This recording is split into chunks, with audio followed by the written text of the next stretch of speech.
All right, elimination is all about adding up the two equations so that one of the variables cancels out and all we're left with is one of the other ones. Meaning that if we look at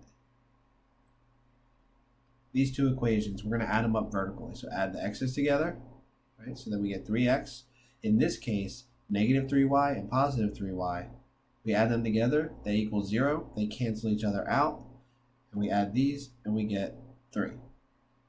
So the y's canceled each other out, so we're only left with one variable to deal with and solve for, which we know how to do that. We divide both sides by 3, and we get the x value of their intersection to be 1. Now, just like with substitution, to get the y value, we pick one of these equations, doesn't matter. I'm going to pick the bottom one. We're going to replace the x value with 1. So 1 goes in for the x. We put in the rest of the equation here. We want to get 3y by itself, so we first move the constant. So we get 3y equals negative 12. To get y by itself, we do the opposite. It's 3 times y, so the opposite of that is division. So we get y equals negative 4. So that means our answer is going to be 1, negative 4. Now with the right-hand side, it's this very similar idea. But if we look at them, right, we don't actually have to do this, but if we looked at them and we added them up, we get 12x minus 2y equals something else, right? Neither of the variables cancel out. So what we're going to do is we pick one, doesn't matter which one. We're going to times it by a negative 1. And I'm going to rewrite that underneath of it. So we're going to get negative 6x minus 5y equals negative 4. Now I'm going to cancel this out. I'm going to cross it out so we don't have to see it. And we're going to do what we did on the left-hand side. We add everything together.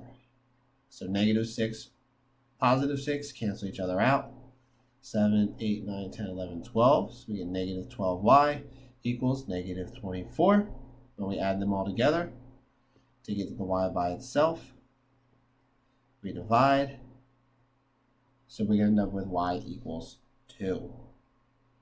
Now the whole reason why we multiplied one of the equations by a negative is because we wanted to flip the signs of everything so that when we added the two equations, one of the variables canceled out.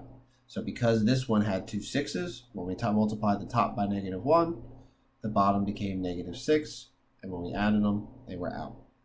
The second part, same as the left. Pick one of the equations. I'm going to pick out the one that we crossed out. Well, actually, no. Let's use the one that's not there. So we're going to use the one that we didn't touch. So 6x minus 7. Plug in the 2 for the y. Simplify what we can first. It was negative 20. We would add 20 to the other, or sorry, add 14 to the other side.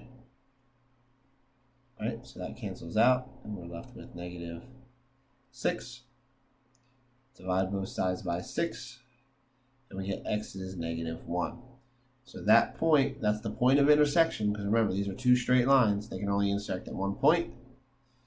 So they're going to intersect at negative 1, 2, and that is our solution.